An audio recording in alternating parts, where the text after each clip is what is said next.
lebih milih mana sih mendalami satu bidang atau coba banyak hal gitu. Menurut aku itu satu tergantung memang keinginan kalian, minat kita. Yang kedua itu tergantung tujuan kita gitu loh.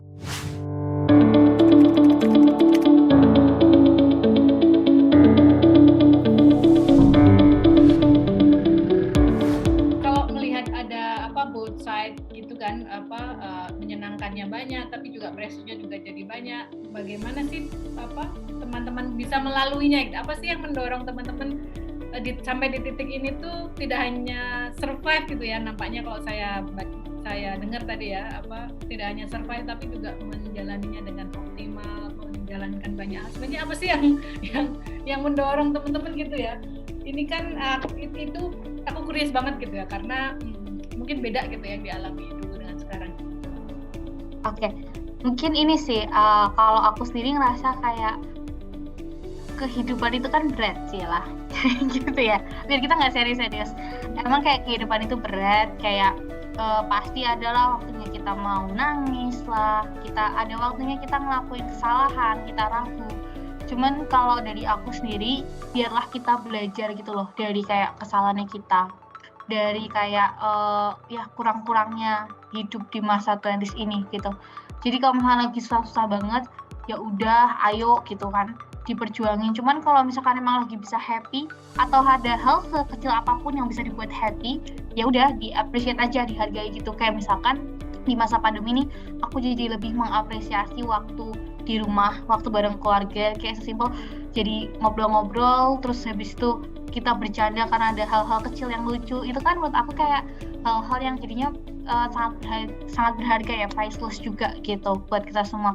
Jadi menurut aku jangan sampai juga kita karena adanya teknologi terus kita kayak jadi nggak peka nih sama sekitar kita gitu. Tapi juga jangan sampai kita tidak memanfaatkan si teknologi ini gitu. Dan yang ngebuat aku bisa ibaratnya mengambil opportunity yang ada tuh sebenarnya aku lebih kayak ke bersyukur apa aja yang bisa aku laluin gitu. Mungkin aku ada fasenya aku gagal ngambil A. Si D bisa kayak ngambil macam-macam nih, tapi ya udahlah disyukuri dulu aja. Atau misalkan ada fasenya aku lagi bener-bener yang berjuang banget. Orang lain mungkin nggak tahu ya waktu aku lagi yang drop banget, lagi berjuang banget. Cuman ya udah, ketika kita lagi ada hal yang menyenangkan ya jangan lupa buat dibagi gitu. Walaupun orang lain ngeliatnya kayak wah kok Ina happy terus ya gitu kan. Kok Ina happy terus kalau di sosial media nge-share-nya yang happy aja gitu.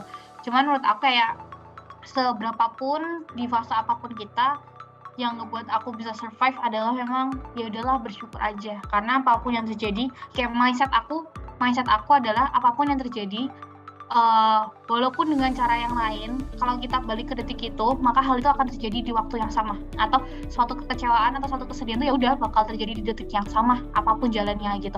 Kadang-kadang kalau lagi kecewa, lagi drop tuh mikirnya itu gitu, biar kita lebih kuat dan bisa kayak raise up lagi gitu. Mungkin itu dari aku. Bijaksana sekali ya ini ya. Emang bijaksana kan Mbak? Kalau Rian gimana Rian? Kalau dari aku sebenarnya dengan teknologi, dengan pandemi sekarang ini itu ada unsur keterpaksaan. Ya udah mau nggak mau kita harus menjalankan ini.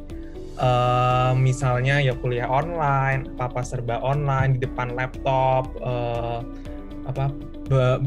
berbelas-belas jam misal di depan laptop, di kursi, karena kita ngelakuin pekerjaan rutin yang mungkin sebelumnya ya kita kan bisa datang, masih bisa bersosialisasi secara fisik, ketemu teman kuliah, main secara fisik enak. Jadi ya itu ada unsur keterpaksaan yang mau nggak mau ya harus dijalankan. Tapi kalau aku sebenarnya selalu lihat sisi positifnya atau sesuatu yang bikin aku termotivasi untuk maksimal nih, walaupun online tapi tetap bisa maksimal. Misalnya kayak contoh kemarin waktu sidang di US itu juga kan pasti mikirnya kayak kayaknya dulu pasti nggak bakal kepikiran lah bisa yang namanya sidang di US dan sebagainya. Tapi dengan bantuan teknologi, dengan adanya sidang online, jadi itu memungkinkan semua hal-hal yang sebelumnya itu impossible jadi possible. Jadi kitanya juga jadi lebih termotivasi, lebih semangat, lebih berjuang. Jadi kalau aku selalu lihat apa ya, positifnya aja lah daripada kita selalu mikirin bosen, capek online terus dan sebagainya. Jadi gitu sih Mbak. Life must go on gitu ya. Nah betul. Oke, nah ini kita ke topik yang lain ya. Ini aku ingin menanyakan atau mengkonfirmasi beberapa komentar atau mungkin stereotyping lah gitu ya tentang generasi muda sekarang, Gen Z sekarang gitu ya. Ada beberapa hal. Mungkin yang pertama tadi related soal mentor gitu ya, soal role model gitu ya istilahnya gitu ya. Nah kalau menurut beberapa yang sudah bicara sebelumnya, role model ini kan memang penting ya buat anak-anak muda gitu ya, karena kan jadi contoh gitu. Nah tapi di konteks yang sekarang ini tuh role model itu jadi opsinya tuh jadi juga beragam gitu. Ada yang kalau ngikutin bisa bener, ada yang ngikutin juga bisa tersesat gitu ya, karena justru semua tampil di sosial media gitu ya. Nah kalau buat kalian sendiri tuh apakah memang ini bisa terjadi gitu ya dengan role model yang justru macam-macam opsinya itu juga bisa membuat kita tersesat. Bagaimana sih menurut teman-teman? Lalu kemudian kalau buat teman-teman sendiri nyari role model itu seperti apa sih dan gimana gitu ya kalau memang itu penting buat teman-teman gitu ya. Kalau dari aku sendiri sebenarnya bisa banyak gitu. Misalnya kalau di pendidikan aku ngefans banget nih sama misalnya siapa ya, Maudy Ayunda. Tapi kalau di dunia permusikan, di entertainment, aku kok ngefans banget nih sama kehidupan pribadi atau karirnya, contohnya Vidi Aldiano dan sebagainya. Jadi sebenarnya role model itu boleh, kalau menurut aku sih boleh ya, siapa aja mau berapa banyak. Cuman kalau dari aku tuh aku biasanya lebih ke role model yang aku kenal, bukan kenal juga sih, tapi kayak lebih tahu secara detail. Misalnya kayak dosen aku, atau misalnya seseorang yang emang benar-benar aku tahu sisi baik dan buruknya. Mungkin kan kalau kita di sosial media cuman misalnya lihat Maudy Ayunda, oh iya dia keren banget, lulusan Stanford, S1, S2 luar negeri dan sebagainya. Cuman kan kita juga nggak tahu, mungkin dia punya sisi lain, sisi buruk yang kita nggak bisa tahu. Mungkin nanti suatu saat dia tersandung masalah dan sebagainya. Nah tapi kalau dari aku sih, aku lebih misalnya role model dosen yang benar-benar aku tahu, oh ternyata dia tuh ada sisi baik dan sisi buruk, tapi dia selalu bisa menghandle sisi buruknya itu. Jadi kayak nggak lihat sisi baiknya terus, tapi cara nge-overcome sisi buruknya itu kita juga tahu. Makanya benar-benar bisa dijadiin role model gitu sih.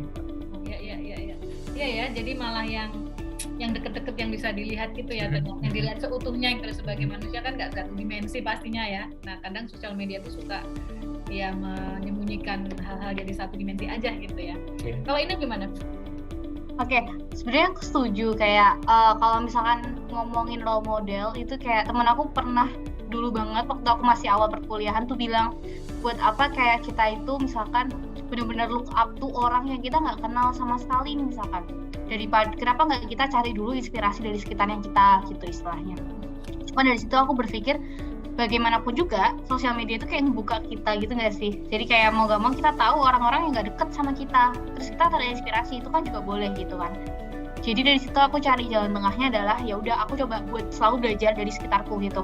Kayak misalkan dari sekitarku itu aku punya role model pun juga pasti ada kayak segmen-segmennya gitu loh. Maksudnya kayak kalau ngomongin kayak daya juang itu misalkan role model aku siapa, misalkan kakakku atau misalkan soal kerapian atau apa gitu. Nah, tapi kalau ngomongin yang kayak soal di bidang tertentu, misalkan bidang seni, misalkan di bidang acting. Kalau tadi si Rian nyebut kayak Vidi Aldiano, aku istri nggak nih, kan habis menikah ya. Ada yang namanya itu artis Sheila Dara Aisyah gitu. Nah, aku ngefans banget tuh sama dia karena apa? Karena dia termasuk satu aktris yang memainkan film yang genre-nya itu tuh beda gitu daripada film-film lain yang mayoritas di Indonesia. Gitu. Dan sama sutradaranya sendiri ada Kak Ernest juga, Ernest Prakasa. Itu aku ngefans banget kalau udah di dunia film. Itu aku ngefans banget, atau misalkan dunia film lainnya misalkan kayak ada Adinia Wirasti gitu. Jadi kita harus tahu juga di dunia film atau di dunia apa nih kita punya public figure-nya siapa, role modelnya siapa yang mau kita lihat gitu. Dan kalau ngomongin kayak kita juga harus lihat susahnya, itu yang ngebuat aku jadi kayak ke-trigger sebenarnya mereka punya cerita atau kesusahan apa sih. Misalkan kan di YouTube ada wawancara tentang mereka, terus di situ bukan artinya kayak ngepoin orang lain ya, tapi belajar lah dari kehidupannya mereka. Misalnya, oh ada interview tentang Reza Rahadian nih, ya udah aku belajar aja dari situ. Maksudnya entah itu negatif atau positif dari suatu tokoh, seenggaknya kita bisa ngelihat apa sih yang bisa kita pelajari di situ. Atau misalkan ada, jadi kan aku suka nge-rap. Nah, ada satu rapper dari luar negeri, itu namanya Macklemore.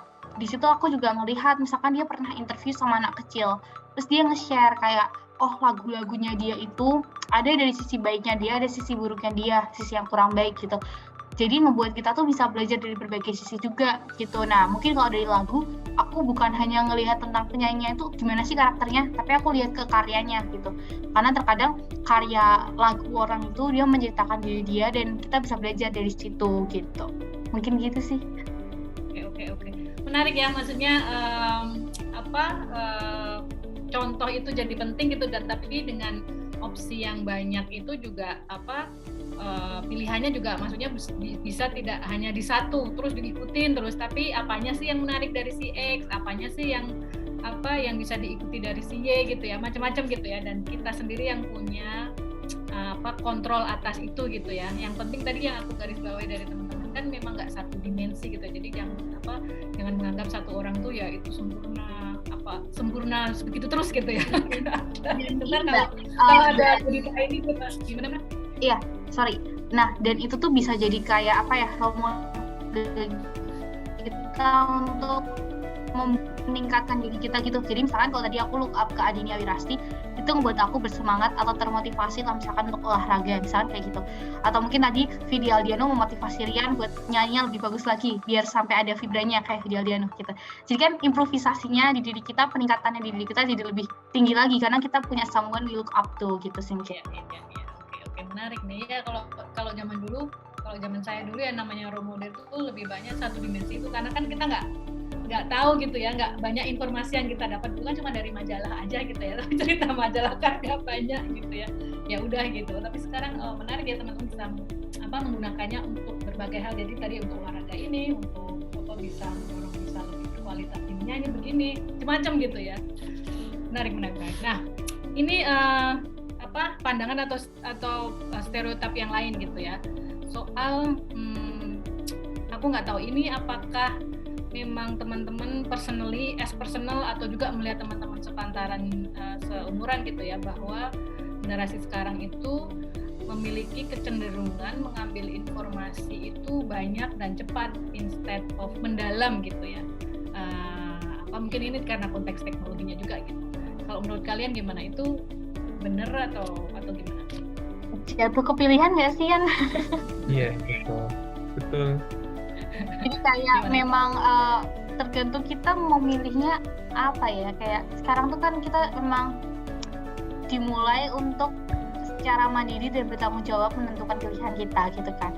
Nah, ini tergantung juga, ada banyak juga kayak webinar-webinar kita atau acara-acara yang mengajarkan kita kayak lebih milih mana sih, mendalami satu bidang atau coba banyak hal gitu. Menurut aku itu satu tergantung memang keinginan kalian, minat kita. Yang kedua itu tergantung tujuan kita gitu loh. Maksudnya kalau misalkan someday aku pengen jadi CEO, nah berarti kan aku mau gak mau harus mengetahui berbagai bidang gitu. Tapi kalau misalkan someday aku pengen pokoknya jadi head of marketing, ya udah berarti aku harus dalam banget soal marketing karena aku yang bertanggung jawab di bidang itu gitu. Jadi kalau misalnya kita ditanya kayak milih mana nih, mendalami satu bidang atau berbagai bidang, menurut aku balik lagi kayak ke kita pinginnya tuh apa, kayak niat kita tuh di mana. Jangan sampai juga karena kita punya tujuan mendalami satu bidang tapi kita punya interest yang lain terus kita membatasi diri, itu kan juga nggak bagus gitu kan. Jadi nggak membatasi diri tapi juga gimana kita hal itu bisa membantu tujuan kita gitu. Kayak misalkan kemarin aku tuh berniat mendalami bidang HR, tapi somehow ada opportunity di organisasi yang membuat aku harus belajar bidang yang lain, operasional, marketing, produk, internal, finance gitu-gitu. Ya udah aku akan coba gitu loh, karena di situ aku mikir, oh aku harus terbuka ya sama opportunity yang lain tanpa melupakan kalau aku itu pernah ada di area HR gitu. Jadi gimana sih intinya kita tahu kenapa kita melakukan sesuatu, kenapa kita memilih sesuatu, mendalami suatu bidang atau berbagai bidang. gitu. Dan yang kedua adalah kita tahu long goals-nya aja sih gitu. Mungkin dari Rian bisa nambahin. Kalau dari aku sebenarnya ini sih dilematis juga ya antara kita fokus ke satu bidang atau mungkin kita nyoba nih berbagai opportunity yang ada. Cuman kalau mungkin ya aku masih di early 20s ini sih masih mengeksplor segala sesuatu yang bisa aku coba dulu, yang nanti misal di umur udah mid 20s kayak 25 ke atas atau udah agak lebih tuaan dikit tuh udah nggak bisa lagi tuh kita coba-coba lagi. Misalnya nih sekarang kan kita masih bisa coba explore, aku nggak tahu nih pengen interest nanti di dunia misalnya kayak ini dari HR atau marketing atau finance atau operasional dan sebagainya. Nah mungkin sekarang kita privilege yang masih di early 20s itu kita masih bisa explore, coba-coba cari tahu yang ini sih yang kira-kira tuh memang nanti sesuai. Karena kan kalau udah umur 25 ke atas kan pasti fokusnya udah kayak mungkin harus berkeluarga, cari uang, kita harus benar-benar tahu nih apa yang kita mau, apa yang kita harus jalankan, pekerjaan apa. Jadi kalau sekarang sih kalau menurut aku sih masih boleh explore bisa mungkin sebelum nanti benar-benar udah nggak bisa. Jadi dengan explore ini kita tapi tetap harus nentuin nih kira-kira memang mana yang mau kita dalemin atau mana nih yang kira-kira bisa nih tetap kita lakuin tapi bukan sesuatu yang harus kita fokusin banget gitu. Jadi itu sih kalau dari aku, Mbak. Oke, ini mungkin yang lebih simpel ya. Jadi ada yang bilang bahwa kalau anak-anak sekarang tuh kalau membaca informasi itu kan karena lewat sosial media itu bacanya tuh yang cepat gitu ya. Ketika cepat itu jadinya mungkin malah yang masuk bisa banyak hal berbeda gitu ya. Tapi tidak tertarik atau kurang tertarik untuk mendalami informasi itu.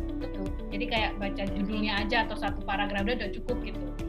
Kalau kalian komentarnya gimana kalau soal itu? Kalau dari aku itu emang jujur aku masih kayak gitu juga sih, Mbak. Kadang-kadang kayak masih karena mungkin banyak banget informasi di sosial media yang bisa kita lihat, bisa kita explore. Jadi kita kayak cuman lihatnya tuh permukaannya aja tanpa misal kita dalemin yang benar-benar kita tahu dalam tentang topik atau masalah tertentu. Jadi ya itu juga masih jadi PR dan introspeksi aku sendiri untuk kalau misalnya pengen meneliti atau pengen tahu sesuatu misalnya informasi atau tentang topik tertentu itu memang harus benar-benar dibaca dengan baik, kita cari referensi lain, jadi kita tuh benar-benar bisa tahu misalnya kebenaran informasi tersebut atau memang kita tuh tertarik topik tersebut atau enggak gitu sih.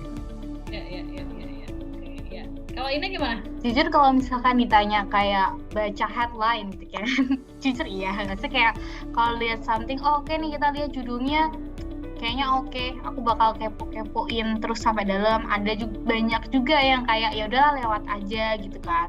Cuman menurut aku melihat kayak kekuranganku adalah terkadang nggak membaca sampai dalam, maka carilah bentuk lain gitu loh yang bisa aku mengetahui cara dalam, maksudnya karena balik lagi ke teknologi ya gitu. Kalau aku lihat teman-teman aku yang lagi susah baca buku misalkan, dia ngakalinnya dengan audiobook kayak gitu. Atau ada juga teman-teman aku yang susah buat baca berita, aku pun juga gitu.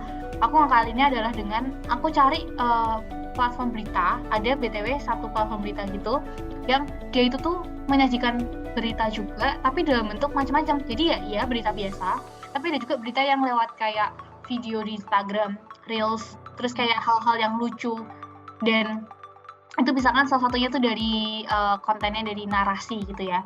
Dan aku kemarin habis dapat kesempatan buat langsung ngobrol sama orang dari narasi gitu, dan beliau menjelaskan kalau memang konten-konten seperti itu tuh ditujukan untuk kita semua, untuk para anak muda, supaya gimana sih kita tetap paham sama berita walaupun disajikannya itu dengan cara-cara yang berbeda gitu, dengan cara yang menyenangkan. Justru cara yang menyenangkan itu membuat kita biar paham nih sama berita-berita yang lagi eksis tanpa kita ngebuat kayak ngerasa bosen atau yaudahlah skip aja kayak gitu.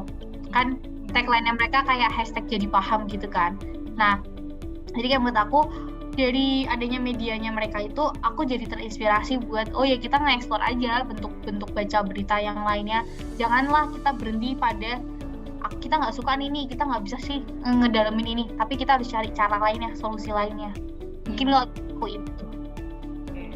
Ya. Menarik ya, maksudnya jadi disadari bahwa memang karena terbentuk gitu ya oleh konteks yang sekarang, jadi baca itu jadi nggak bisa mendalam begitu aja gitu ya, tapi kemudian ada juga cara-cara lain yang disajikan oleh sumber lain gitu. Ternyata mungkin mereka mau mencoba memahami apa yang diperlukan teman, jadi dikasih dengan model visual gitu ya, yang smart akrab banget dari kecil memang disajikannya kayak gitu ya, jadi gimana lagi gitu ya, mungkin kayak gitu ya. Nah ini satu stereotyping lagi yang terkait dengan yang barusan saya bilang soal memahami anak muda sekarang gitu ya. Nah ada yang bilang bahwa banyak sih sebenarnya, mungkin orang-orang bilang, terutama orang-orang tua ya, orang-orang sudah tua tuh dulu bilang bahwa kayaknya kalau zaman kami muda dulu, kami itu diminta untuk mengerti dunia gitu. Jadi kita tuh harus menyesuaikan diri apa yang diperlukan oleh dunia gitu. Kerja keras, pokoknya kita yang harus memahami dunia sekarang tuh perlunya apa sih. Nah sekarang tuh sebaliknya, kayaknya dunia yang harus mengerti anak-anak muda sekarang. Kayak tadi mungkin ya contohnya, jadi kayak narasi tadi menyediakan sesuatu sesuai dengan kondisinya teman-teman. Nah kalau menurut teman-teman ada komentar nggak soal pernyataan seperti itu? Sebenarnya kalau mengikuti dunia masih mengikuti dunia ya Yan ya, adanya pressure, kebutuhan gitu. Cuman kalau aku bisa bilang kayak sekarang itu kita diajarkan untuk bisa menyeimbangkan antara apa yang dibutuhin dunia sama yang bisa kita lakukan untuk memenuhi kebutuhan kita gitu. Jadi kalau misalkan dulu kan karena keterbatasan teknologi juga, jadi kita kan juga terbatas untuk bertukar pikiran nih sama bangsa-bangsa yang lain, negara-negara yang lain. Karena sekarang kita udah ada kemajuan teknologi, aku juga sama teman-teman jadi tahu adanya mindset dari negara lain. Salah satu mindsetnya tuh aku tahu kayak Ikigai. Ikigai ini dia kan ngajarin kita buat gimana sih kita menyeimbangkan apa yang dunia butuhkan sama apa yang kita bisa lakukan dan kita butuhkan gitu. Jadi menurut aku itu yang membuat salah satu mindset kayak gitu. Mungkin kayak teman-teman menerapkan itu, tapi mungkin belum tentu semuanya tahu nama Ikigai ini gitu.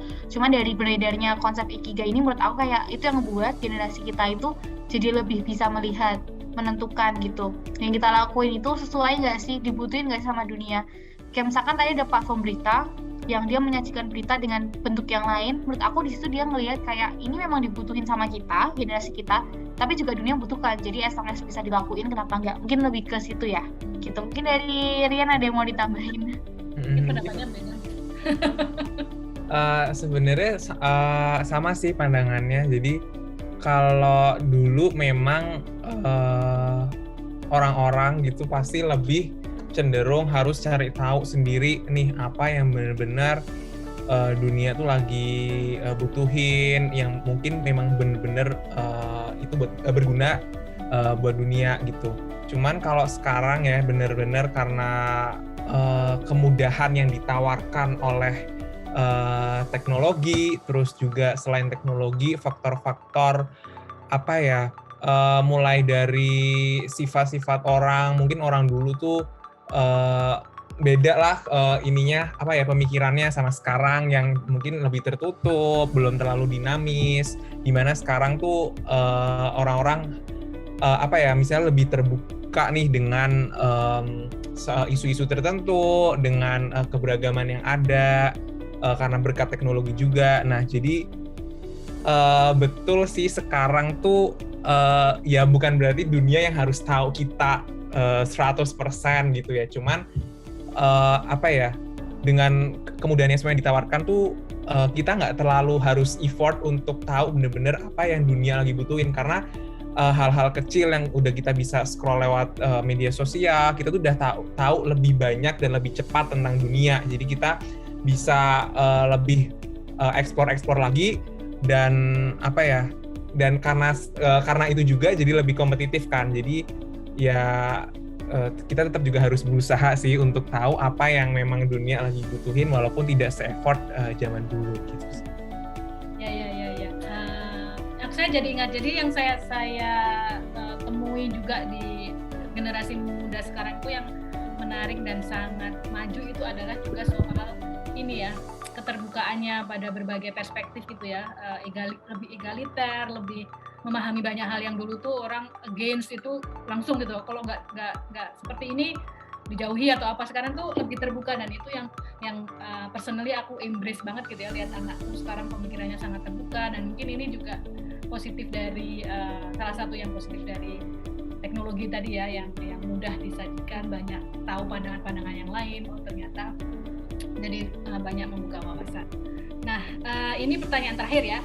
Jadi sebagai penutup, nah teman-teman tadi menjelaskan soal ya jadi 20 itu mulai menjadi dewasa mandiri gitu ya, beberapa kali disampaikan oleh teman-teman. Nah, sebenarnya ideally apa sih yang seharusnya di titik ini ya, di awal 20-an gitu ya, yang seharusnya dicari atau dilakukan atau dicapai atau dituju oleh teman-teman yang berusia 20-an awal khususnya gitu ya. Mungkin kalau yang later kan teman-teman belum mengalami ya, tapi yang di 20-an awal tuh idealnya itu sudah mencapai atau akan mencapai apa sih yang dibayangkan teman-teman. Lalu so far yang personally teman-teman jalani sendiri itu seperti apa, bagaimana teman-teman menilai dalam tanda kutip ya apa yang sudah dilalui sampai saat ini. Mungkin kalau dari aku dulu, sebenarnya di early 20s ini, apalagi di zaman yang sudah sangat modern dan serba digital tuh, ada banyak hal yang kita juga perlu siapkan gitu ya. Dan ini juga yang masih aku pelajari juga, masih berusaha terus untuk bisa yang namanya basic teknologi yang benar-benar itu tuh penting.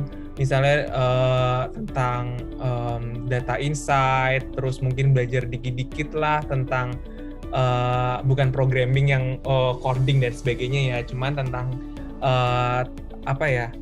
cara-cara coding yang simple yang itu tuh bakal lebih berguna nanti di dunia pekerjaan, karena kan sekarang semua udah serba digital, semua serba data analytics dan sebagainya, serba AI. Jadi kita mau nggak mau tetap harus tahu lah basic dikitnya. Jadi kalau nanti misalnya kita kerja, itu kita bisa dapat banyak insight dari situ, kita bisa explore lebih banyak. Jadi bukan lagi yang kita kayak zaman dulu yang ya udah kerja aja sesuai dengan bidang, tapi kayak harus lebih banyak adaptif lah, agile sama kondisi yang serba digital ini gitu sih. Terus kalau masalah apa yang udah dilaluin juga sekarang di early 20s ini sebenarnya juga banyak yang yang perlu dijadiin introspeksi ke depannya juga, mengingat balik-balik ini sih dengan dunia sekarang tuh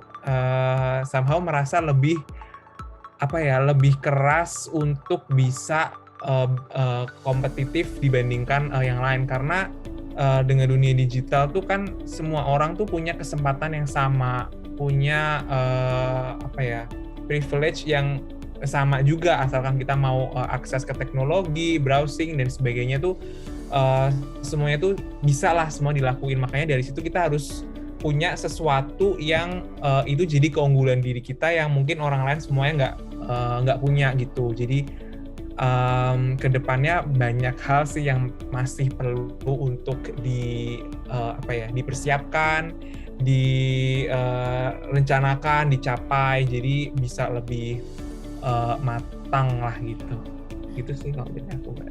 Oke, ini gimana? Kalau ngomongin apa yang dituju ya, misalkan kalau apa yang dituju sih kalau dari aku adalah aku ngelakuin hal yang aku mau tapi berguna gitu. Maksudnya aku selalu melihat kalau mau ngambil satu opportunity, aku lihat aku deg-degan nggak sih, aku excited nggak sih, pertamanya itu. Jadi kayak kalau misalkan aku nggak deg-degan, nggak excited terhadap satu hal, kayak oh berarti I'm not into it gitu, aku nggak benar-benar tertarik. Kalau nggak benar-benar tertarik, aku lihat lagi yang lain, apakah ada kesempatan yang lain sih gitu. kayak misalkan dulu aku pernah mau coba, jadi lucunya tuh aku dulu kan masih kayak zaman coba-coba gitu kan, masih zaman eksplorasi, sekarang pun juga, tapi dulu coba-cobanya lebih tidak berarah lah gitu. Nah waktu lebih tidak berarah itu, aku dulu pengen coba-coba jadi kayak semacam cewek-cewek yang ikut latihan kepemimpinan kepolisian, gitu, tentara, seriusan pernah. Kayak aku pernah sampai udah mau coba izin orang tua gitu kan, tapi kayak pilihan gue ada beberapa, nggak cuma itu. Aku udah sampai kontakkan sama orangnya gimana buat izin dan lain-lain, karena waktu itu tinggi badan tidak dipermasalahkan gitu. Terus habis itu juga coba-coba ke teater dan lain-lain, cuman akhirnya adalah pilihanku itu jatuh untuk fokus ke satu, yaitu organisasi. Nah menurut aku kayak penting banget nih buat lihat apa yang dituju, buat lihat apa sih kegiatan yang aku tuju tuh bukan hanya itu bermanfaat buat masa depan aku, tapi itu juga bikin aku deg-degan, bikin aku senang, bikin aku dapat pengalaman secara bukan hanya profesional tapi juga personal gitu. Mungkin ada pengalaman, pastinya ada pengalaman yang membuat aku kayak kecewa nih, kenapa sih aku ngambil itu, tapi ya udah nggak apa, kalau nggak lewat situ aku mungkin nggak kenal orang lain loh yang menghubungkan aku ke hal yang aku pinginin yang lainnya gitu. Jadi menurut aku kayak lagi-lagi fokus ke yang dituju itu adalah hal yang bisa membuat aku bukan hanya bisa melihat tujuan secara profesional bermanfaat, tapi juga yang bisa membuat aku senang karena masa muda ya gitu kan. Kayak kita masih pingin punya banyak relasi yang bukan hanya untuk hal-hal yang serius, tapi juga hahaha, have fun secara positif gitu. Terus kalau apa yang dilakukan sih lebih kayak ke ya mendalami hal-hal yang memang kita minati, yang membuat kita nyaman. Membuat nyaman bukan berarti membuat nyaman itu kayak ya udah santai-santai gitu. Membuat nyaman mungkin menggeluti hal yang membuat kita kayak nangis, aduh ini kenapa sih susah banget kayak ngerjain soal matematika misalkan. Tapi itu ngebuat nyaman karena misalkan lingkungannya itu ngebuat kita bisa belajar bareng kayak gitu. Jadi tergantung kita fokusnya mau kemana. Dan itulah yang akhirnya aku pilih untuk aku lakuin selama masih muda gitu. Ya. Jadi yang idealnya dilakukan di early 20s tadi ya, mencari tujuan, menemukan tujuan, dan kalau bisa membalance ini ya antara yang serius dan nggak serius, karena ya teman-teman juga masih muda juga, ingat juga gitu ya, nanti seriusnya ntar di 10 tahun 20 tahun ke depan mungkin jadi lebih serius, tapi juga sama sih sebenarnya semua juga ada funnya juga. Nah tadi dari perbincangan yang menarik ini aku menemukan ini ya kembali soal setiap generasi itu memang punya konteks yang berbeda gitu ya. Buat teman-teman ada yang memang menyediakan banyak hal buat memudahkan gitu ya, memudahkan, membuat hidup teman-teman itu menyenangkan, lebih mudah gitu ya, nyaman gitu ya. Tapi di satu sisi juga itu membuat teman-teman menghadapi dunia yang lebih kompetitif, dan mungkin itu jauh lebih kompetitif dari zaman sebelumnya. Nah, ini setiap generasi punya challenge-nya masing-masing gitu ya, dan teman-teman tadi sudah menceritakan memang mudah, tapi ya kompetisinya juga jadi terus-terusan ini ya, insecurity-nya tuh tadi diceritakan sama Rian, ada terus sejak kuliah itu udah mulai ngeliat-ngeliat yang lain dan seterusnya, dan itu yang harus dikelola dan dihadapi dan dikelola oleh teman-teman.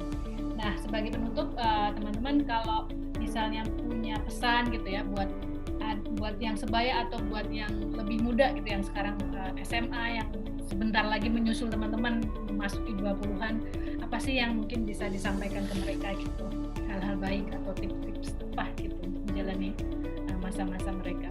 Jadi kalau mungkin pesan-pesan apa ya yang buat teman-teman yang masih belasan lah ya istilahnya tuh, berkaca dari pengalaman aku sebenarnya kalau masih belasan tuh ya pasti tetap harus ada namanya tanggung jawab, tetap mungkin kan kalau belasan kan mungkin mau masuk ke universitas itu kan juga tetap harus dipersiapkan dan dipikirkan. Cuman di sisi lain tuh bersenang-senang lah gitu, karena di umur-umur yang walaupun masih early 20s yang masih harusnya masih santai, masih hahihi, cuman kadar hahihinya kalau menurut aku sih lebih sedikit ya kalau di early 20s, karena lebih banyak hal yang harus sekompetitif itu sekarang.